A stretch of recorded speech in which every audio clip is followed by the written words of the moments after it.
Viral ngayon sa social media ang di umano'y posibleng kaso na kakaharaping kaso ng actress-blogger na si Tony Fowler. Dahil sa reklamong isinampa sa kanya ng grupo ng kapisanan ng social media broadcaster ng Pilipinas. Maaalalang ang nasabing online media group ay ang parehong grupo na nagsampa din ng kaso kina Vice Ganda at Ayon Perez. Dahil sa kanilang ice and cake issue at ngayon ay si Tony Fowler naman ang haharap sa kaso ng isinampang kaso ng mga ito. Ito ay dahil naman di umano sa ilang music video ng vlogger na inupload dito sa YouTube na nagpapakita raw ng mga malalaswa at maseselang parte ng katawan. Ayon sa post ng PTV News, kinasuhan ng kapisanan ng social media broadcaster ng Pilipinas ang Pinay vlogger na si Tony Fowler dahil sa 3 music video nito sa YouTube na nagpakita umano ng malalaswa at maseselang parte ng katawan ng lalaki. Ang kaso ay 3 beses na paglabag sa Revised Penal Code Section 201 in relation to cybercrime law.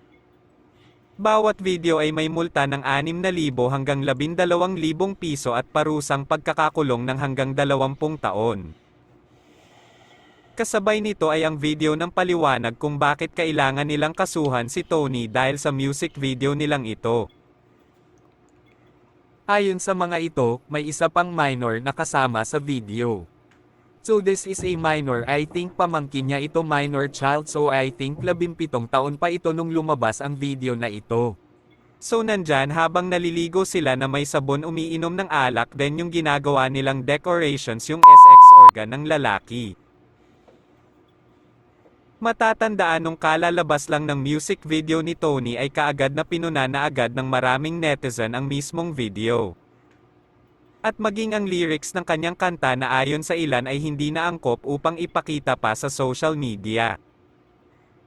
Ngunit kaagad naman nagsalita agad si Tony tungkol dito at sinabing may disclaimer siya na para lamang sa matatanda ang naturang music video at responsibilidad ng mga matatanda na bantayan o ipaiwas sa mga bata sa paggamit ng social media. Ngayon ay wala pang pahayag si Tony tungkol dito. Ipinagtanggol din naman siya ng kanyang mga fans, ngunit may ilan pa ring mas pinanigan ang pagsampa ng kaso sa kanya. Narito ang ilan sa mga kwento ng netizen tungkol dito. Grabe, hindi lang si Tony ang gumagawa niyan, dapat lahatin, hindi yung isa lang. Ang mali talaga ay hindi inormalize na gawing tama. Oo, madami ang madudumi pa dyan at ginagawa talaga.